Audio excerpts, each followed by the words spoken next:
So here we are at the lecture video where we are going to see AD and AS together as a whole, just as planned. In this lecture video, we are going to combine our understanding of the previous parts of this topic. And so let's find out how this topic looks like overall. So the short-run macroeconomic equilibrium occurs when the real GDP demanded equals the short run of real GDP supplied, which is basically the point of intersection between the AD and SAS curve marked with a red dot on this graph. Now imagine, what if this position, the red dot you see here, is not the short run equilibrium? So in other words, I'm saying the price level of 110 and real GDP of 1000 is not the equilibrium. Instead, let's imagine some other point. So at point E, the price level is 120, and this time, look carefully, the real GDP supplied and the real GDP demanded in the economy is in a mismatch. In other words, the real GDP supplied is above the real GDP demanded with the higher price level of 120. So if total demand is less than the total supply, so what happens? Simple. Firms' unwanted stocks gathers up, and when this unwanted stocks piles up, then firms are forced to cut both production and prices. And they will continue cutting production and prices until the firms can sell all their output. And I hope you can now guess that firms will continue cutting prices and production until the point where the total demand meets the total supply, and which we are referring here as the short-run equilibrium, or the intersection between the AD and SAS curves. So the vice versa is also true. When the price level is below the equilibrium here, in that case, firms increases production and raise the prices. Overall, the main idea is the equilibrium is met only when real GDP demanded equals real GDP supplied, which happens only at the intersection point of the AD and the SAS curve. Next, we have the long-run macroeconomic equilibrium. The long-run macroeconomic equilibrium occurs when real GDP equals potential GDP. In the figure, it is shown by the intersection of the aggregate demand curve and the long-run aggregate supply curve. You see, the long-run equilibrium comes about because the money wage rate adjusts. Potential GDP and aggregate demand determines the price level, and the price level influences the money wage rate. So I hope you remember from the previous lecture that when there are changes in the money wage rate, the short-run aggregate supply curve changes. And therefore, in the long-run equilibrium, the money wage rate adjusts to put the short-run aggregate supply curve through the long-run equilibrium point. I think it will be best if we look at a question of wage adjustment and practically see what you are expected to know from here. Don't worry, we'll look at this money wage adjustment process later in this video. And now, to keep moving on track, let's first see how the AS and AD model helps us to understand economic growth and inflation. So I think I already told you on the first lecture of this topic that the AD and AS model helps us to understand the economic growth and inflation of a country. So now let's find out how. Remember LKT from the previous lecture video? I think I've already told you a number of times when LKT changes, it enhances the potential GDP of the country, and this results in an economic growth. So we can say the growth rate of potential GDP is determined by the pace at which labor grows, capital accumulates and technology advances. Now, what about inflation? So inflation takes place when aggregate demand is higher than the long run aggregate supply of our country. And if aggregate demand increased at the same pace at the long run aggregate supply, then we would experience just real GDP growth with no inflation. So let's understand this from the diagram. When we see the aggregate demand curve shift more rightwards in comparison to the long run aggregate supply curve, we can suggest that the model is indicating inflation in the economy. Next, we have the business cycle. Remember, in the beginning lectures, I also said that with the help of the AD and AS model, one could explain the business cycle. So let's see it how. So the model below is your regular business cycle, right? I'm sure you have been seeing a lot of business cycles in this course from time to time now. And this business cycles that you see here represents the three states that an economy might experience. So have you ever wondered how the business cycle on the first place occurs? Basically, you see the aggregate demand and the short-run aggregate supply fluctuate.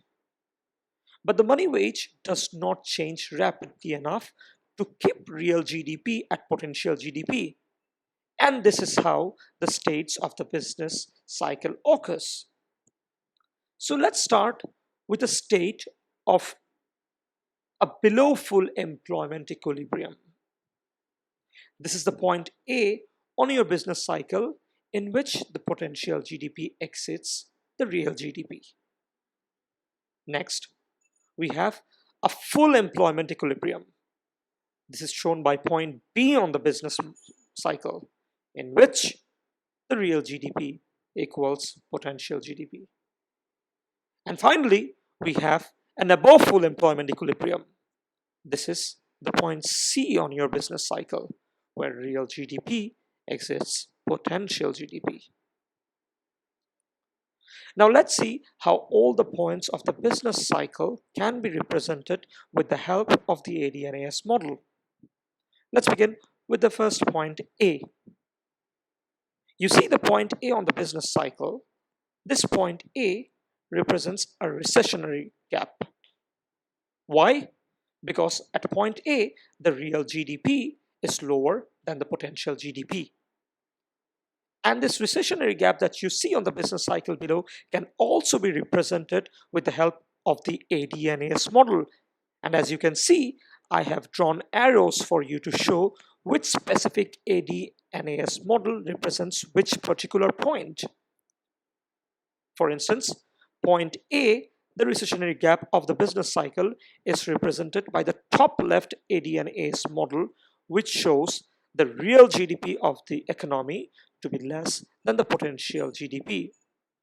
And this proves a recessionary gap, or in other words, the economy is at below full employment. Then what about point C of the business cycle? This time, point C shows an inflationary gap. And the top right AD and AS model shows the real GDP to exceed the potential GDP. Or in other words, the country is at above full employment. So like this, all three stages of our economy that can be represented by the business cycle can also be represented by the AD and AS model. So we have just seen in the business cycle that the real GDP fluctuates around the potential GDP. And one of the reasons this happens is because the aggregate demand fluctuates. So let's see an example to find out what happens when the aggregate demand increases.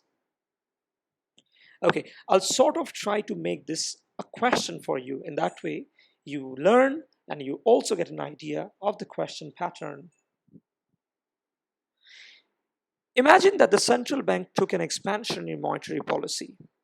And so it has cut the interest rates, and thus holding other things constant, as you know, This should give rise to investment levels of your country, since loan is now cheaper to get, and you know very well from your aggregate demand lecture that this will cause the AD curve to shift right. And this is just what you can see on the graph on your left.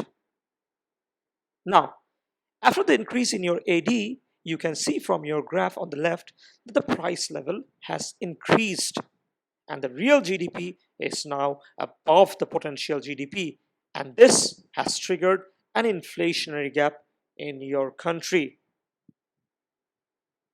So one can think this like a trade-off, right? The government cuts interest rate, gets higher investment, and so higher aggregate demand. And with this comes a cost of higher price level or inflation. So this proves there's nothing as free lunch. Everything comes with a cost, right? Anyhow, now since due to the higher price level, something else will happen.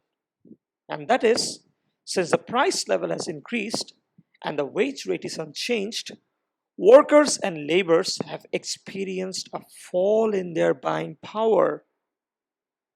And in such a case, what do you think the workers would do now when they see that due to a higher price level, they are not being able to buy what they need?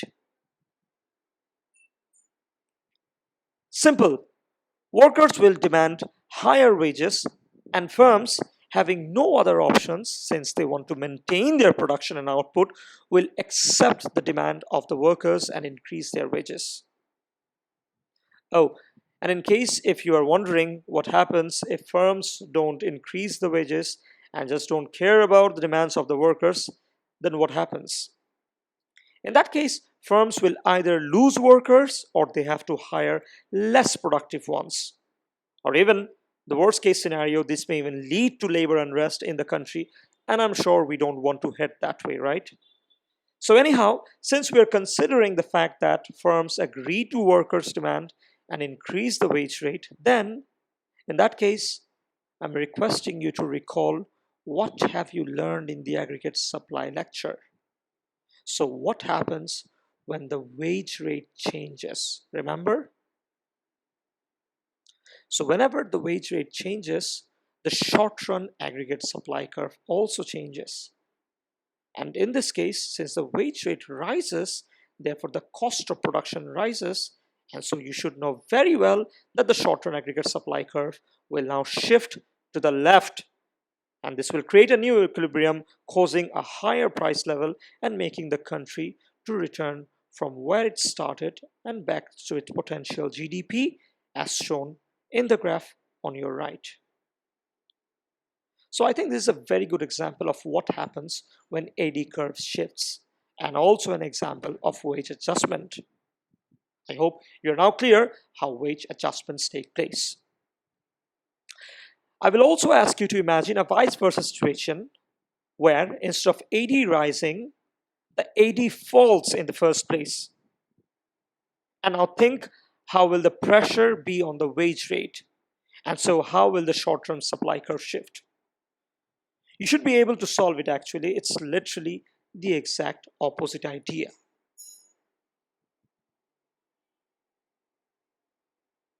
Next is a fluctuation in the short-run aggregate supply.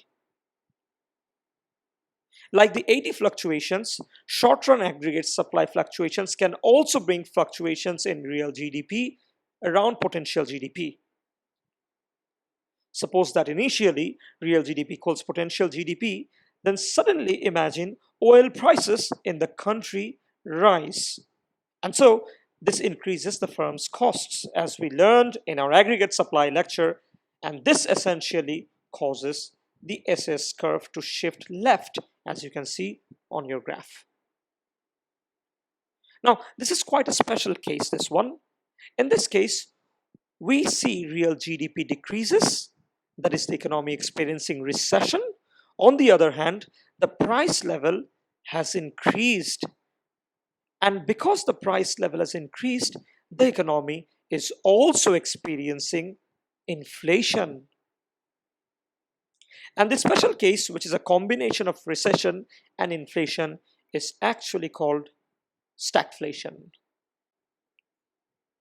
A fact for you: the word stagflation actually did not exist until the year 1970. And only after there was a big oil crisis in the mid 1970s, then countries such as the UK, due to rising oil prices, experienced a rise in their price levels and a fall in their real GDP. And then the world eventually have realized such economic combination and consequence is possible, which was eventually termed as stagflation. With this, we have completed seeing AD and AS as a whole. I will now expect you to finish all relevant readings, and what's more important for you is to connect dots of what you have learned so far. Remember, we did all this for your ease of understandability, and you should now recall what you have learned from the previous lectures of AD and AS, and then you should be able to establish the connection. And trust me on this, when you start making the connection, you will see that this entire chapter actually makes a lot of sense with all the economic consequences happening around us. And for a full understanding of this chapter, it is now very important that you go through the entire chapter of your book, and that should help you to get the overall picture. Thank you and all the best.